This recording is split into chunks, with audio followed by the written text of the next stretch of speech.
हर हर महादेव सभी को। आज हम शिव महापुराण के महात्म्य में से अध्याय 2 और 3 का पाठ करेंगे, जिसमें शिव पुराण के श्रवण से देवराज को शिवलोक की प्राप्ति तथा चंचुला का पाप भय से एवं संसार से वैराग्य। तो आइए प्रारंभ करते हैं। श्री गणेशाय नमः। सौनक जी ने कहा, महाभाग सूत जी, आप धन्य हैं, परमार्थ तत्व के ज्ञाता हैं। आपने कृपा करके हम लोगों को यह बड़ी अद्भुत एवं दिव्य कथा सुनाई है। भूतल पर इस कथा के समान कल्याण का सर्वश्रेष्ठ साधन दूसरा कोई नहीं है। यह बात हमने आज आपकी कृपा से निश्चय पूर्वक समझ ली। सूत जी, कलयुग में इस कथा के द्वारा कौन कौन से पापी शुद्ध होते हैं, उन्हें कृपा पूर्वक बताइए और इस जगत को कृतार्थ कीजिए। सूत जी बोले, मुने, जो मनुष्य पापी, दुराचारी, खल और कामक्रोध आदि से निरंतर डूबे रहने वाले, वो भी इस पुराण के श्रवण पठन से अवश्य ही शुद्ध हो जाते हैं। इस विषय में जानकर मुनि इस प्राचीन इतिहास का उदाहरण दिया करते हैं, जिसके श्रवण मात्र से पापों को पूर्णतः नाश किया जा सकता है। पहले की बात है, कहीं किरातों के नगर में एक ब्राह्मण रहता था, जो ज्ञान से अत्यंत दुर्बल, दरिद्र, रस बेचने वाला और वैदिक धर्म से विमुख था। वह स्नान, संध्या आदि कर्मों से भ्रष्ट हो गया था। वैश्यावृत्ति में तत्पर रहता था। उसका नाम था देवराज। वह अपने ऊपर विश्वास करने वाले लोगों को ठगा करता था। उसने ब्राह्मणों, क्षत्रियों, वैश्यों, शूद्रों तथा दूसरों को भी अनेकों बहानों से मारकर उनका धन हड़प लिया था, परंतु उस पापी का थोड़ा सा भी धन कभी धर्म के काम में नहीं लगता था। वह वैश्यागामी, तब सब प्रकार से आचार भ्रष्ट था। एक दिन घूमता घामता वह देवयोग से प्रतिष्ठानपुर झूसी प्रयाग, जो अब काशी है, वह में जा पहुंचा, जो इलाहाबाद है, प्रयागराज इलाहाबाद है वो जगह, ये झूसी प्रयाग में जा पहुंचा। वहाँ उसने एक शिवालय देखा, जहाँ बहुत से साधु महात्मा एकत्र हुए थे। देवराज उस शिवालय में ठहर गया, किंतु वहाँ उस ब्राह्मण को ज्वर आ गया। उस ज्वर से उसको बहुत पीड़ा होने लगी। वहाँ एक ब्राह्मण देवता शिव पुराण की कथा सुना रहे थे।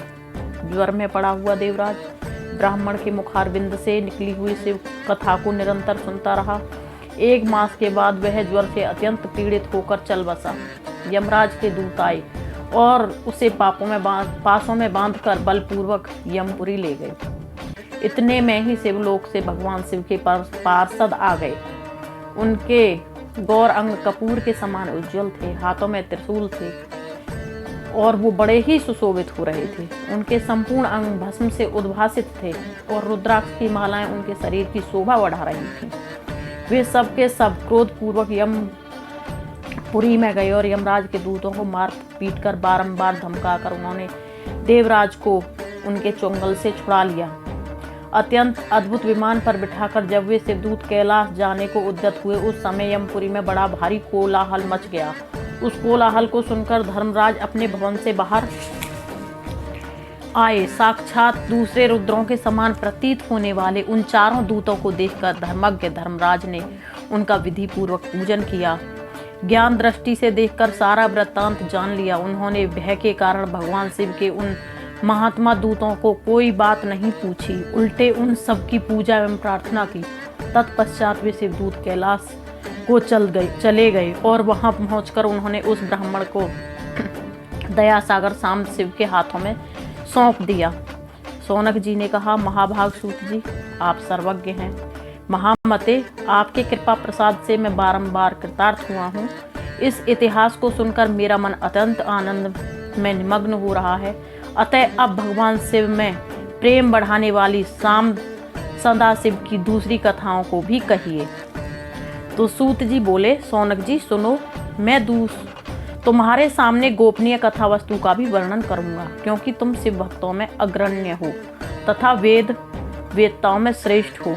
समुद्र के निकटवर्ती प्रदेशों में एक वास्कल नामक ग्राम है, जहाँ वैदिक धर्म से विमुख महापापी द्विज निवास करते हैं। वे सबके सब बड़े दुष्ट हैं।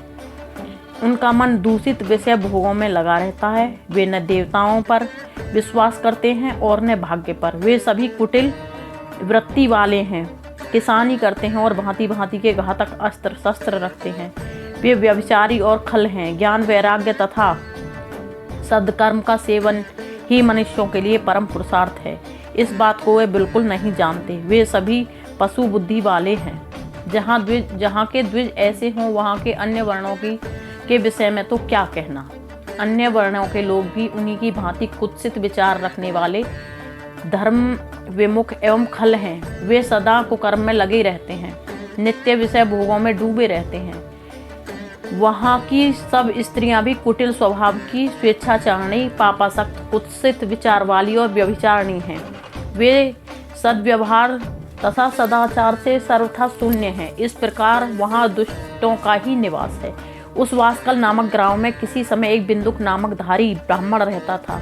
वह बड़ा अधम था, दुरात्मा, महापापी था। यद्यपि उसकी स्त्री बड़ी सुंदरी थी, तब भी वह कुमार्ग पर चलता था। उसकी पत्नी का नाम चंचुला था। वह सदा उत्तम धर्म के पालन में लगी रहती थी, तो भी उससे छोड़कर वह दुष्ट ब्राह्मण वैश्यागामी हो गया था। इस तरह कुकर्म में लगे हुए उस बिंदुक के बहुत से वर्ष व्यतीत हो गए। उसकी स्त्री चंचुला काम से पीड़ित होने पर भी, सर्वधर्मनाश के भय से क्लेश सहकर भी दीर्घ काल तक धर्म से भ्रष्ट नहीं हुई, परंतु दुराचारी पति के आचरण से प्रभावित हो आगे चलकर वह स्त्री भी दुराचारिणी हो गई। इस तरह दुराचार में डूबे हुए उन मूढ़ चित्त वाले पति पत्नी को बहुत सा समय व्यर्थ ही व्यतीत हो गया। तदंतर शूद्र जातीय वैश्या का पति बना हुआ वह दूषित बुद्धि वाला दुष्ट ब्राह्मण बिंदुक समानुसार मृत्यु को प्राप्त हो नरक में जा पड़ा। बहुत दिनों तक नरक के दुख भोग कर वह मूढ़ बुद्धि पापी विंध्य पर्वत पर भयंकर पिशाच बना हुआ लटका रहा। इधर उस दुराचारी पति बिंदुक के मर जाने पर मूढ़ हृदया चंचला बहुत समय तक पुत्रों के साथ अपने घर में ही रही। एक दिन देवयोग से किसी पुण्य पर्व के आने पर वह स्त्री भाई बंधुओं के साथ गोकर्ण क्षेत्र गई।